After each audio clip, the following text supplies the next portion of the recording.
ഇങ്ങനെ മുംബൈ തെരുവുകളിലൂടെ പൗരാണിക ബിൽഡിങ്ങുകളൊക്കെ കണ്ട് സായിപ്പന്മാരുടെ കാലത്ത് പണിത നല്ല കരിങ്കല്ലിൽ കൊത്തിയെടുത്ത കട്ടകളൊക്കെ വെച്ച് പണിത ഇത്തരം ബിൽഡിങ്ങുകളൊക്കെ കണ്ട് നടക്കുക എന്ന് പറയുന്നത് തന്നെ കണ്ണിന് കുളിർമ നൽകുന്ന ഒരു സംഭവമാണ്. അത്തരം ഒരുപാട് കാഴ്ചകൾ, റിച്ച് ലുക്കുള്ള ഒരുപാട് സ്ഥലങ്ങൾ നമുക്ക് മുംബൈയിൽ കാണാവുന്നതാണ്. നമ്മളുടെ മുൻപത്തെ മുംബൈ വീഡിയോസ് ആയിട്ടുള്ള ഹാജി അലി ദർഗ, ഷാറൂഖിൻ്റെ മന്നത്ത് വീട് എന്നിവയൊക്കെ നമ്മളുടെ ചാനലിൽ അപ്ലോഡ് ചെയ്തിട്ടുണ്ട്. നിങ്ങൾ ഇതുവരെ അത് കാണാത്തവരാണെന്നുണ്ടെങ്കിൽ ദയവായി അതും കണ്ടിട്ട് നിങ്ങളുടെ അഭിപ്രായങ്ങൾ നമ്മളെ അറിയിക്കുക. പിന്നെ നമ്മുടെ വീഡിയോസ് കാണുന്നവരിൽ പലരും നമ്മളുടെ ചാനൽ സബ്സ്ക്രൈബ് ചെയ്യാൻ മിസ്സാവാറുണ്ട്. അതുകൊണ്ട് ദയവായി നമ്മളുടെ ചാനൽ കൂടി സബ്സ്ക്രൈബ് ചെയ്ത് നമ്മളെ സപ്പോർട്ട് ചെയ്യുക. നമ്മളിത് ഇപ്പോൾ വന്നിരിക്കുന്നത് ഫ്ലോറ ഫൗണ്ടനിലേക്കാണ്. പണ്ടത്തെ മറ്റേ ട്രാം ഓടിക്കൊണ്ടിരുന്ന ട്രാക്ക്, അതിനടുത്തായിട്ട് തന്നെ നമുക്ക് പണ്ട് കാലത്ത് ബ്രിട്ടീഷുകാർ ഉപയോഗിച്ചിരുന്ന ട്രാമിൻ്റെ ഒക്കെ ട്രാക്ക് നമുക്ക് ഇപ്പോഴും കാണാം. ആ ട്രാക്കുകളൊക്കെ ഇപ്പോഴും സംരക്ഷിച്ചു പോരുന്നു. ട്രാം എന്ന് പറഞ്ഞാൽ മനസ്സിലായിട്ടുണ്ടാവും, നമ്മൾ പണ്ടത്തെ സിനിമകളിലൊക്കെ കാണുന്ന പോലെ റോഡിന് നടുക്കേ കൂടെയൊക്കെ ഓടുന്ന ഒരു ട്രെയിൻ. ഇനി ഈ ഫ്ലോറ ഫൗണ്ടനെ പറ്റി പറയുകയാണെന്നുണ്ടെങ്കിൽ മുംബൈ നഗരത്തിലെ ഹുതാത്മ ചൗക്കിൽ സ്ഥിതി ചെയ്യുന്ന ശില്പചാതുരിയുള്ള ഒരു ജലധാരയാണ് ഫ്ലോറ ഫൗണ്ടൻ. ദാദാബായ് നവറോജി റോഡിൻ്റെ തെക്കേ അറ്റത്ത് ദക്ഷിണ മുംബൈയുടെ ഹൃദയഭാഗത്താണ് ഇതിൻ്റെ സ്ഥാനം. റോമൻ ദേവതയായ ഫ്ലോറയുടെ ശില്പമാണ് ഈ ജലധാരയിലുള്ളത്. 1960-ൽ ബോംബെ ഗവർണറായിരുന്ന സർ ബാട്ട് ഫ്രിയർ നഗരത്തിലെ സൗകര്യങ്ങൾ വർദ്ധിപ്പിക്കാനായി അവിടെ ഉണ്ടായിരുന്ന കോട്ട പൊളിച്ചു നീക്കുകയും ഈ ഭാഗത്തെ ഒരു ചെറിയ വീതിയായിരുന്ന ഹോൺബി റോഡ് വീതി കൂട്ടുകയും ചെയ്തു. ഈ വീതിയാണ് ഇന്നത്തെ Dadabhai Naoroji road. Mile long road എന്നറിയപ്പെട്ട ഈ റോഡിൻ്റെ വടക്കേ അറ്റത്ത് ക്രോഫോർഡ് മാർക്കറ്റും തെക്കേ അറ്റത്ത് ഫ്ലോറ ഫൗണ്ടനും സ്ഥാപിക്കപ്പെട്ടു. 47,000 രൂപ ചെലവിൽ 1864-ലായിരുന്നു ഇതിൻ്റെ നിർമ്മാണം. ഇറക്കുമതി ചെയ്യപ്പെട്ട പോർട്ട്ലാൻഡ് സ്റ്റോൺ ആണ് നിർമ്മാണത്തിന് ഉപയോഗിച്ചത്. റിച്ചാർഡ് നോർമൻ ഷായുടെ രൂപകൽപ്പനയിൽ ജെയിംസ് ഫോർസെത്ത് ആണ് ഇത് സൃഷ്ടിച്ചത്. സർ ബാട്ട് ഫ്രിയറിൻ്റെ പേരായിരുന്നു ആദ്യം ഈ ജലധാരയ്ക്ക് നിർദ്ദേശിക്കപ്പെട്ടിരുന്നത്. പിന്നീട് വസന്തത്തിൻ്റെയും പൂക്കളുടെയും ദേവതയായ ഫ്ലോറയുടെ പേര് തീരുമാനിക്കപ്പെടുകയായിരുന്നു. നമ്മളിപ്പോൾ റോഡിന് അപ്പുറത്തായിട്ട് കാണുന്ന ഈ കല്ലുകളാൽ നിർമ്മിക്കപ്പെട്ട ഈ ഒരു ഗംഭീര ബിൽഡിംഗ് ആണ് ബോംബെ ഹൈക്കോടതി. ഇനി ആരും ബോംബെയിൽ വന്നിട്ട് ഹൈക്കോടതി കണ്ടില്ല എന്ന് കംപ്ലൈൻറ്റ് പറയരുത്, അതും കാണിച്ചു തന്നിട്ടുണ്ട്.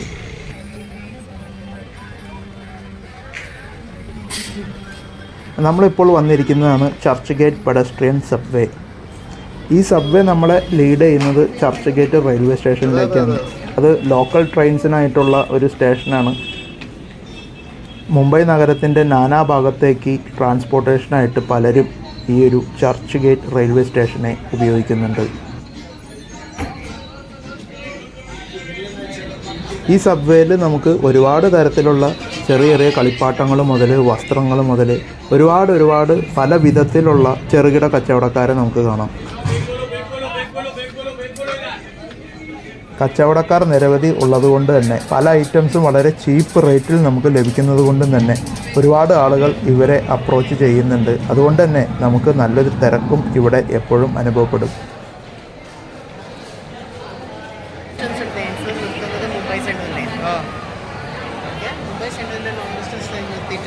ബാക്കി ലോക്കൽ ട്രെയിൻ ഇവിടെ ചർച്ച് ഗേറ്റിൽ എത്തി. ചർച്ച് ഗേറ്റ് നമ്മുടെ ബോർഡിലെ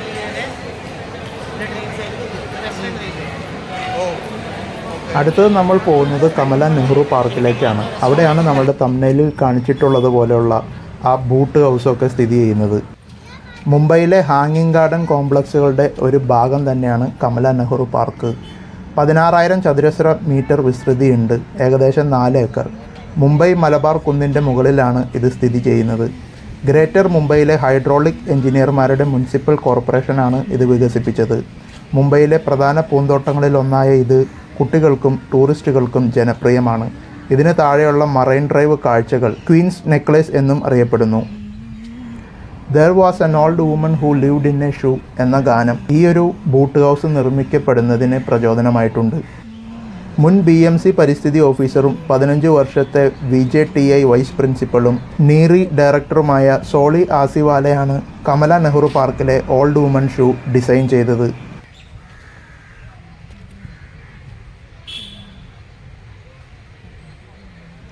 പാർക്കിൽ നഴ്സറി റൈമിൻ്റെ തീം തുടരുകയും ഇപ്പോൾ മറാത്തി, ഹിന്ദി, ഇംഗ്ലീഷ് തുടങ്ങിയ വിവിധ നഴ്സറി പാഠങ്ങളിൽ ഇത് രൂപകൽപ്പന ചെയ്യുകയും ചെയ്തിട്ടുണ്ട്. ഫോട്ടോയിൽ നമുക്കിത് കാണുമ്പോൾ വലിയൊരു വീടാണ് എന്നൊക്കെ നമുക്ക് തോന്നുന്നുണ്ടെങ്കിലും നമ്മൾ അകത്ത് ചെന്ന് നോക്കുമ്പോഴാണ് ഇതിന് വലിയൊരു വലിപ്പമൊന്നുമില്ല എന്ന് നമുക്ക് അനുഭവപ്പെടുന്നത്. അകത്തൊരു പട്ടിയൊക്കെ കിടന്ന് ഉറങ്ങുന്നുണ്ട്. ഇവിടെ ഈ സെക്യൂരിറ്റി ഇരിക്കുന്നത് തന്നെ ഈ ഗോവണി വഴി മുതിർന്ന ആളുകളൊന്നും മുകളിലേക്ക് കയറാതിരിക്കുന്നതിന് വേണ്ടിയാണ്. കാരണം ഒരുപക്ഷെ ഇതിൻ്റെ ചെറിയ സൈസ് കൊണ്ടാണോ അതോ കാലപ്പഴക്കം കൊണ്ടാണോ എന്നറിയില്ല, മുകളിലേക്ക് മുതിർന്ന ആളുകളെ ആരെയും കടത്തി വിടുന്നില്ല. കുട്ടികൾക്ക് മാത്രമേ മുകളിലേക്ക് പ്രവേശനമുള്ളൂ.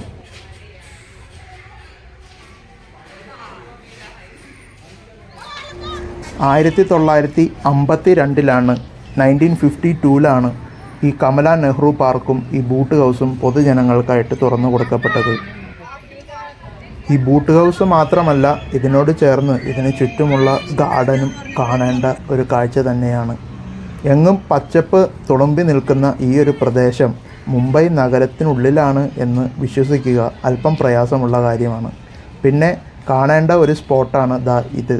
ഇവിടെ നിന്ന് നോക്കിയാൽ നമുക്ക് ആ മറൈൻ ഡ്രൈവും നമ്മൾ മുൻപ് പറഞ്ഞ പോലെ ആ ക്വീൻസ് നെക്ലേസ് പോലെ നമുക്ക് തോന്നിപ്പിക്കുന്ന മറൈൻ ഡ്രൈവിൻ്റെ ആ ഒരു ഹാഫ് സർക്കുലർ ലുക്കും നമുക്ക് ഇവിടെ നിന്ന് കാണാവുന്നതാണ്.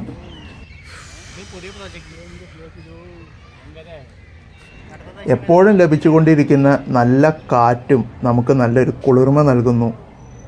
അത് ഇവിടുത്തെ വലിയൊരു പ്രത്യേകത കൂടിയാണ്. നോക്കാം.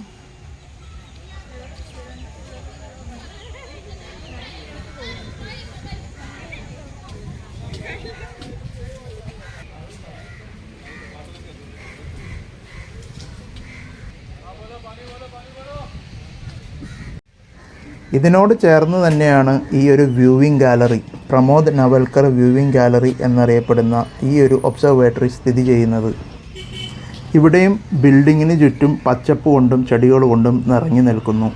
നമ്മൾ പോകുന്ന വഴിയൊക്കെ നല്ല ഗ്രാനൈറ്റൊക്കെ ഇട്ട് നല്ല ഭംഗിയിൽ നിർത്തിയിട്ടുണ്ട്. ഇവിടെ ബിൽഡിങ്ങിൻ്റെ താഴെ നിന്ന് പോലും നമുക്ക് ചെറുതായിട്ട് അങ്ങ് അകലെയുള്ള മുംബൈയിലെ അമ്പരചുംബികളായിട്ടുള്ള ബിൽഡിങ്ങുകളൊക്കെ കാണാവുന്നതാണ്. പക്ഷേ അവയെ തൊട്ടടുത്ത് കാണണമെങ്കിൽ നമ്മൾ ഈ ബിൽഡിങ്ങിൻ്റെ മുകളിൽ കയറി അവിടെ ഫിക്സ് ചെയ്തിരിക്കുന്ന ബൈനോക്കുലർ ത്രൂ നോക്കേണ്ടതുണ്ട്.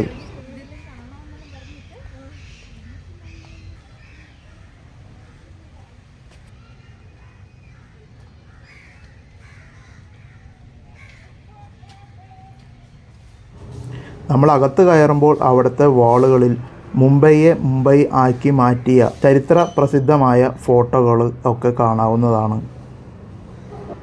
അവയെല്ലാം നല്ല വലുപ്പത്തിൽ ഫ്രെയിം ചെയ്ത് വെച്ചിരിക്കുന്ന അവസ്ഥയിലാണ് നമുക്ക് കാണാൻ സാധിക്കുന്നത്.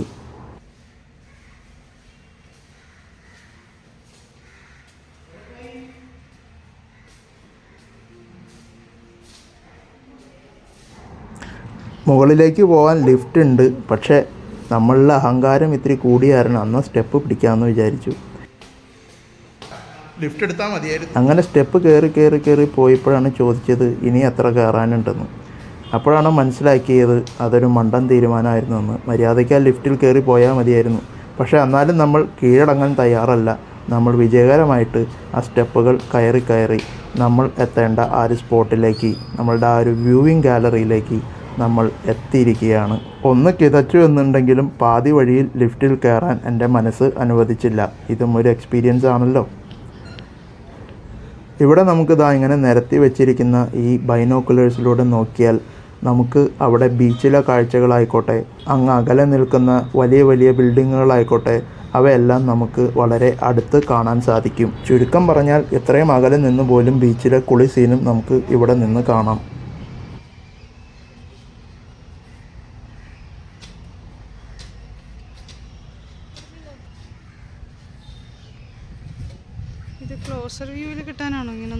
ഈ സ്ഥലം നല്ല ഹൈറ്റിലായതുകൊണ്ട് തന്നെ നമുക്ക് ശക്തമായിട്ടുള്ള കാറ്റും എപ്പോഴും ലഭിക്കുന്നുണ്ട്. അതുകൊണ്ട് തന്നെ നമുക്ക് എത്ര വെയിലുണ്ടെങ്കിലും നമുക്ക് ആ ഒരു ചൂട് അനുഭവപ്പെടില്ല.